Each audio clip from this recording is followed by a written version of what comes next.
In this video, I'm going to compare the most common budget laptops available and pick a winner. You all know them, Dell's Inspirons, HP's Pavilions, and Lenovo's IdeaPads. And yes, there are definitely more budget laptops available, but I wanted to keep this video to the major contenders that are available everywhere. Now, comparing these budget laptops is a really tough thing to do, as there is just so many different variations of each. Different screen sizes, processors, some are 2-in-1s and some are traditional clamshells. After researching which configurations I could get in for this video, there was only one type that I could get one of each of. And so today, each brand will be represented by their 14-inch 2-in-1 Intel variant. My Dell Inspiron has an Intel 13th Gen i5 processor, 8GB of memory, and a 512GB SSD. I purchased it from Best Buy for $549 US. My Lenovo Flex 5i also has a 13th Gen i5 processor and 512GB of storage, but it has 16GB of memory. It can be had for a little under $600 US. Unfortunately, we couldn't get HP's latest Intel 13th Gen equipped Pavilion, so ours has a 12th Gen i5 processor.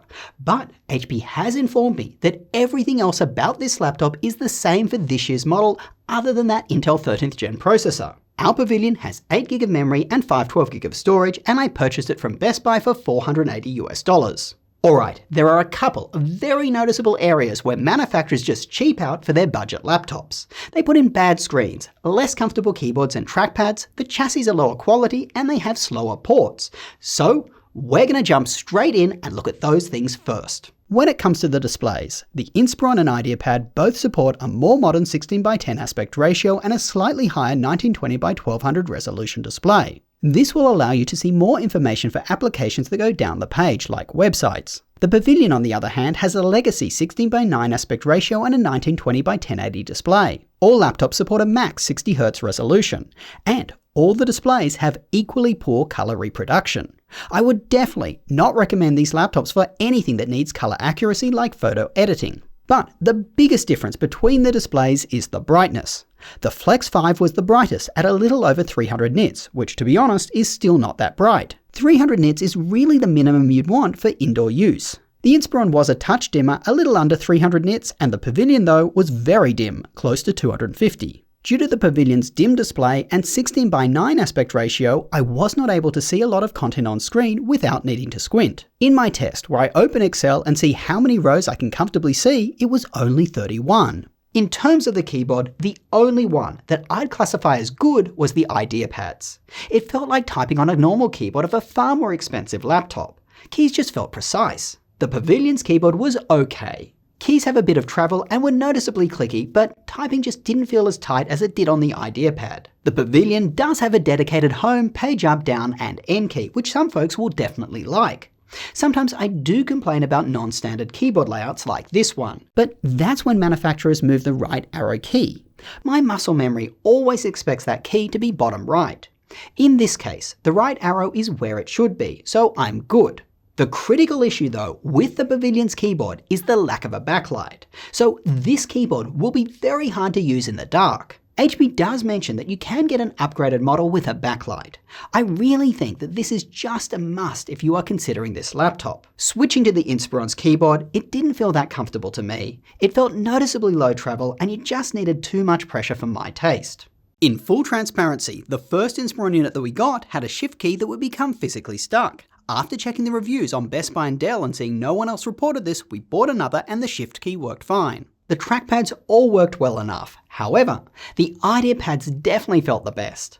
Like its keyboard, it felt like one you'd get on a more expensive laptop. The Pavilion's was next, then the Inspiron's, which felt rougher to glide your fingers across compared to the others. When it comes to the build quality, I found the IdeaPad and Pavilion felt noticeably sturdier, better built, and just looked more premium than the Inspiron. If I had to choose a winner, the IdeaPad was the best. However, the IdeaPad was a fingerprint magnet, and it was very hard to keep clean. In terms of weight, all the laptops were similar at over 3.3 pounds, which is on the heavier side for a 14-inch laptop. Looking at ports, all have a good variety. The Inspiron is the winner though, with 2 USB-C ports that both support fast Thunderbolt 4 and are also used for charging. It also has a full-sized SD card reader. The IdeaPad is next, with 1 Thunderbolt 4 port and a full-sized SD card reader. The Pavilion is last, as its ports are slower. Note, the Pavilion and the IdeaPad both come with a barrel pin charger.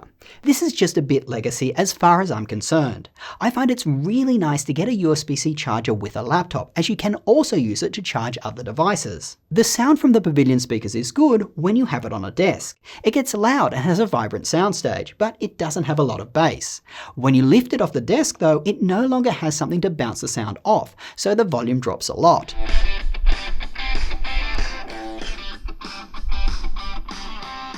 The IdeaPad is also pretty decent.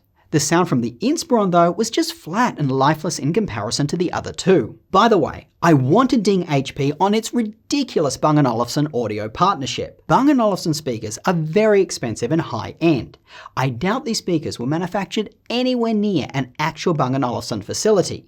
The only thing putting their logo on this laptop does is mislead buyers and damage Bang & Olufsen's brand. Switching gears, both the Inspiron and IdeaPad have a fingerprint reader and a physical webcam shutter. The HP unfortunately has neither. Here's how the 1080 webcam looks and sounds on the HP Pavilion X360-14. Now here's the 1080 webcam in the Flex 5i. Now here's the 1080 webcam on the Inspiron. Although it looks the best to my eyes, the audio seems a bit off. Alright, finally, let's talk performance. All these laptops have Intel i5 U-series processors which are designed for very light use like browsing the web and working on Office documents. In this capacity, all laptops were very snappy. However, the IdeaPad's fans could often be audible for this use case, and it felt noticeably warm at times, particularly under the left palm rest. Whereas the other two laptops were silent and were comfortable to the touch. But between them, if I had to choose one, the Inspiron was the coolest and quietest. It's funny, as the Inspiron actually has a quiet mode, but there really is no need to use it. For performance, we tested Geekbench, which tests a variety of common performance tasks. The Inspiron did exceptionally well, going neck and neck with much more expensive laptops.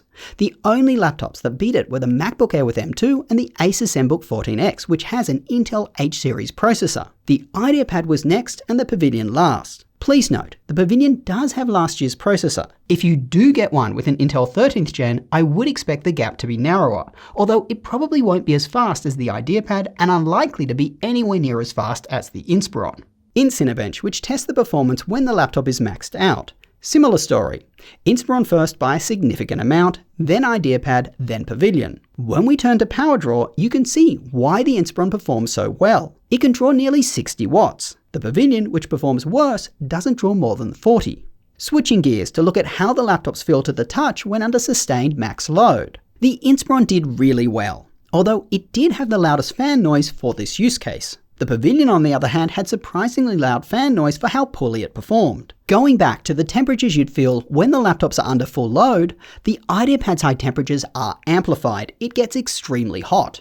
On battery, the IdeaPad is able to run at full performance, whereas the Pavilion's performance drops a bit and the Inspiron's drops a lot. For my battery life test, we ran a Netflix video on repeat over Wi-Fi for 4 hours. The laptops were each on their best battery life settings with the screens dimmed to 200 nits. The Inspiron lasted the longest at 51% battery remaining, so should offer around 8 hours of runtime for a similar use case. The IdeaPad was next, and the Pavilion last by a good margin. This isn't surprising since the Pavilion has a very small battery. I haven't mentioned this yet, but all three do have a touchscreen and are 2-in-1 convertibles, so you can use them as a tablet. However, none of them came with a pen, unfortunately. If you are wondering which one has the stiffer hinge for when you touch the screen, it's the Pavilion. So let's wrap. If you can handle a little fan noise and a somewhat warm-feeling chassis, the IdeaPad is my winner.